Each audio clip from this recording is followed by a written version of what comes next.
उठो कि नहीं। यशोदा मैया दौड़ करके गई, जाके देखो लाला उठो कि नहीं, देखी तो महाराज मां तो बिस्तर पे लाल जी है ही नहीं। अब तो मैया घबरा गई, लाला कहां चलोगे, नूपुरन की आवाज नहीं आई मुंह को। मैया जैसे ही नेक दूर गई, गौरस भंडार में एक बार झांक करके देखो तो महाराज भीतर लाल जी तो प्रेम से एक मटका में से बढ़िया मक्खन निकाल निकाल करके प्रेम से पा रहे हैं, भोग लगा रहे हैं। यशोदा मैया पीछे खड़े खड़े देख रही है और अचानक से बोली लाला।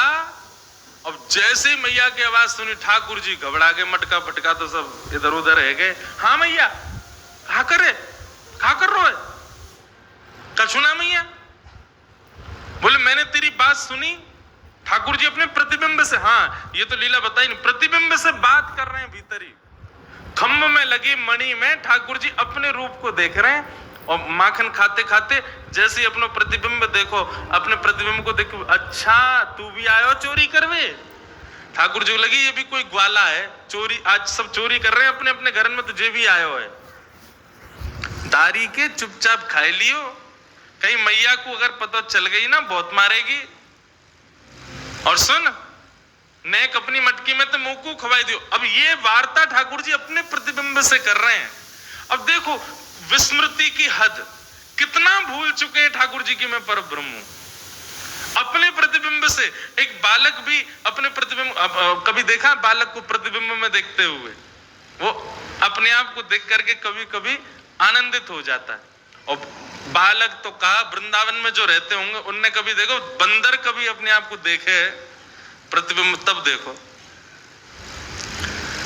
बंदर जब अपने आप को देखे प्रतिबिंब मतलब शीशा में, तब देखो। हमारे घर में ऊपर खिड़कियों में शीशे लगे हैं तो उसमें क्या बाहर से अपना रूप दिखता है। कभी कभी बंदर आते हैं तो अपने आप को देखते हैं और देख करके फिर अपने ऊपर ही घुर्राते हैं और अपने ऊपर ही घुर्रा कर खुद ही हाथ मारेंगे और फिर दूर जाएंगे, फिर दूर से दौड़ के आएंगे। कई बार तो मूड मार लेते हैं अपने। ऐसे ही ठाकुर जी अपने प्रतिबिंब को पहचान नहीं पा रहे हैं, अपने प्रतिबिंब से ही चर्चा कर रहे हैं।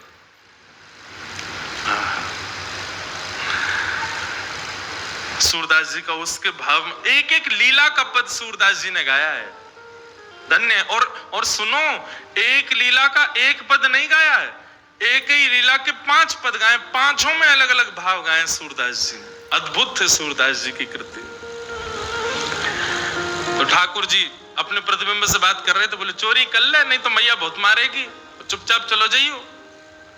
इतने में पीछे मैया आ गई, मैया ने आकर के सुन ली, बोले अच्छा लाला। ठाकुर जी तो घबरा गए, हाँ मैया कहा करे ये चोरी कर रो? ना मैया चोरी ना कर रो। मैया आई तो फिर क्या कर रो? बोले चोर घुसे आओ घर में, या को भगा रहा हूं मैया। देख सामने अपने प्रतिबिंब को दिखा करके कह रहे मैया देख चोर घुसे आयो है, और देख मैया मेरे जैसो ही मोर पीछ लगा रखो, मेरी जैसी पीतांबरी पहन रखी है और मेरो जैसो ही सांवरो है, और मैया जी चोरी कर रहा हूं मैं तो, या को भगा रहा हूं, भग जा नहीं तो दारी मैया मारेगी तो है। जैसे ही मैया पीछे आके खड़ी हुई तो वहां भी मैया का प्रतिबिंब दिखने लगो। ठाकुर जी बोले मैया देख या की मैया वो आ गई।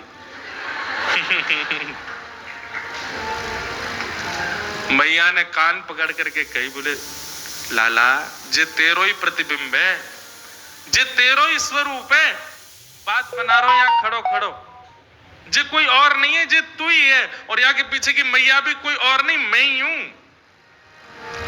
ठाकुर जी तुरंत बोले अच्छा मैया तेने बताई ना, देख कितना मलूक लग रहा हूं मैं तो। मैया मेरा रूप कितना सुंदर। मैया बोली लाला वो सब बात छोड़, तू एक बात बता, तू कर कहा रहा है यहाँ पे? चोरी कर रहा हूं? ना मैया चोरी, तेरी सौगन चोरी तो ना करूं मैं। मैया मैं चोरी करूंगा? ऐसी भोरी मेरी मैया, ऐसे संस्कार मेरी मैया ने दी, मैं चोरी करूंगा? ना है मैया मैं चोरी ना कर रहा हूं। तो कहा कर रहा हो जो तेरे हाथन में माखन का ही को लगवा। ठाकुर जी बोले मैया तेने मेरे हाथ में पद्म राग के अच्छा ठाकुर जी की बात पटुता बड़ी बढ़िया है, नेक में ही बात बनाते हैं। अच्छा कई लोग कहेंगे कि भगवान झूठ बोल रहे हैं, भगवान जो सत्य स्वरूप है वो झूठ क्यों बोल रहे हैं? ये प्रेम है। ये झूठ नहीं है, ये असत्य नहीं है, ये प्रेम है। और ऐसी प्रेम की चर्चाओं में कितने बालकों से झूठ ही बोला जाता है, बालकों से सत्य कौन बोलता है? रोने लग जाए, अच्छा चल चल चल तुझे शाम को लेके चलेंगे घुमाने, बेचारे को छल बल से झूठ बोल के सुला देते हैं। झूठ तो बोलते ही है वो, क्योंकि प्रेम है वहां पर। ठाकुर जी बोले मैया तेने मेरे हाथ में ऐसे पद्मराग के कंगन पहना रखे, मैं जैसे धूप में जाऊं खेलवे, धूप के किरण परवे से देख मैया मेरे हाथ जल गए कल। तो मेरा एक सखा है मन सुखा, वाने मोसो कही लाला तेरे हाथ जल रहे हैं ना, तो एक काम करियो मक्खन में जाके अपने हाथन को बोर लियो, मक्खन लग जाएगा तेरा हाथ ठीक है जाएगा। मैया मैं तो चिकित्सा कर रहा हूं अपनी। अच्छा चिकित्सा कर रहा हूं? बोले हम बे, और तेरे मुंह पे कांटे लग गए? हाथ जर गए पद्मनाग के कंगनन, ते मुंह कैसे जरो तेरो? ये मुंह पे मक्खन काई को लगी है? ठाकुर जी बोले मैया तू बड़ी बोरी है। मैं ऐसे हाथ बोर के खड़ा हुआ, इतने में एक मक्खी आके बैठ गई मेरी नाक पे। अब बाकू मैंने उड़ावे खूब कोशिश करी, नहीं उड़ी, तो अंत में मुकू मुकते हाथ लगाने में पड़ो, सो मुंह पे लग गए हो। मैया बोली मुंह खोल के दिखाइयो। ठाकुर जी ने मुंह खोलो तो भीतर मक्खन लग गए हो। बोले अच्छा, हाथ में जलन है गई, नाक पे मक्खी बैठ गई, मुंह के अंदर का गए हो? अरे मैया तू तो बड़ी बोरी है, हाथन में जलन है रही सो हाथ बोल लिए, नाक पे मक्खी बैठ गई सो मुंह पे हाथ लगा लियो। और मैया इतनी पास जैसी मक्खन आयो मेरे मन में आई, सवेरे सवेरे मेरी मैया उठ के दही मथे वासो मक्खन, इतनी मेहनत करके मैया मक्खन निकाले और मैं वाकू खाऊं भी नहीं, मैं वाकू भूख भी नहीं लग, सो मैया मैंने नेक तेरो श्रम को मक्खन पा लियो। ठाकुर जी की बात सुन करके यशोदा मैया तो खूब नाराज भई। मैया बोली लाला तूने बहुत गलत काम किया, चोरी करे तू। मैया नाराज है कि रूठ के बैठ गई। ठाकुर जी बार बार जामे, जहां ठाकुर जी खड़े जाए मैया मुंह फेर खड़ी है जाए। Sonam, you know, after bathing, moisture from baby's skin disappears. दूसरी तरफ मुंह फेरे बैठ जाए।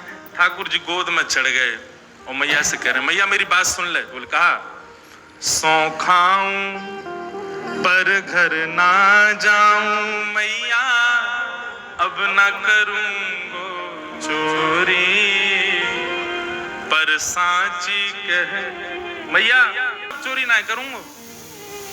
पर मैया वाके बदले मुझको कुछ चाहिए। बोले कहा चाहिए? पर सांची कह कब लावेगी मुझको तो दुल्हन गोरी।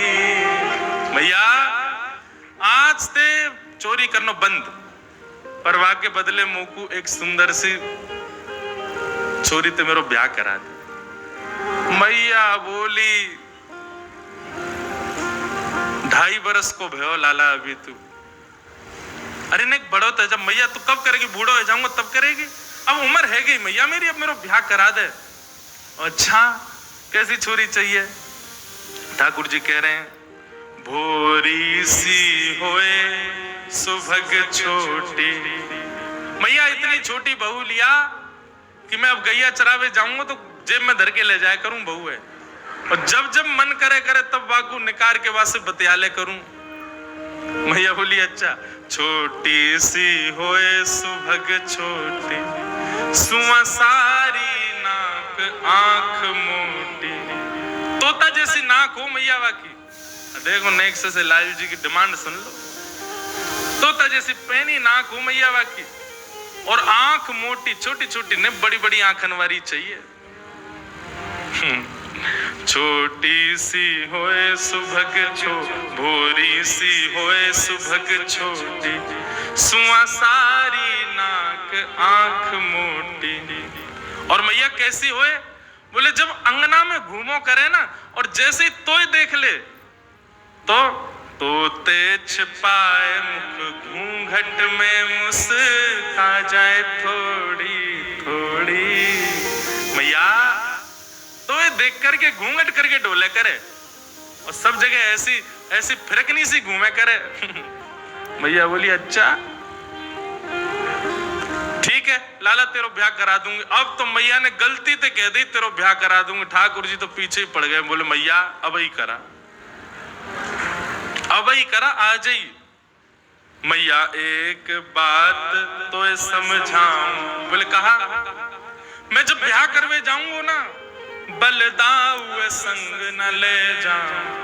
काय को या दाऊ दादा काय को ना लेके जाएगा। अरे मैया मैं सांवरो और जी गोरो कहीं बहू ने या को मुख देख लियो और बाकी मन में आ गई मैं तो गोरे तो करूंगी ब्याह और कहीं मेरे गले में बरमाला डलते डलते दाऊ दादा के डाल दी तो मैया मैं तो बहुत रोऊंगा, मैं तो बहुत परेशान होऊंगा। मैया एक बात तो समझाऊं बलदाऊ संग न ले जाऊं।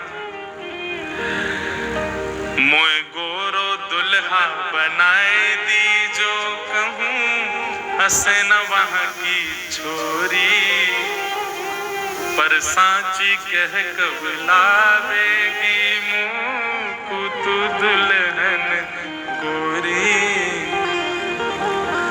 मैया एक बात मेरी और सुन ले। बोले कहा गोपिन पे मंगल गवाए दे। मैया तू तो अभी गोपिन को बुला और बंधन बार बंधवा के मंगल ढोल नगाड़े बजवा दे। अभी मंगल गीत प्रारंभ करवा दे मैया, मेरे हाथ पीरे कर दे आ जाई। अभी काजर बाजर लगा के तैयार कर दे मुँह को। बाबा ते कह के मंगवाए दे चढ़वे को सुंदर घोड़ी। नेक्स्ट से लाल जी की बात सुनकर के यशोदा मैया के नेत्र सजल होते हैं और बार बार अपने हृदय से अंक में भर करके विधाता को कहती हैं विधाता मेरो लाला सदैव ऐसे राजी रहे, मेरे हृदय से लगो रहे, कभी मुझसे दूर नहीं जाए। यशोदा तेरे भाग्य की कही ना जाए। कैसा सौभाग्य है यशोदा मैया को। नंद नंदन श्री कृष्ण अपनी प्रभुता भूल करके यशोदा मैया को सुख प्रदान कर रहे हैं। बंधुओं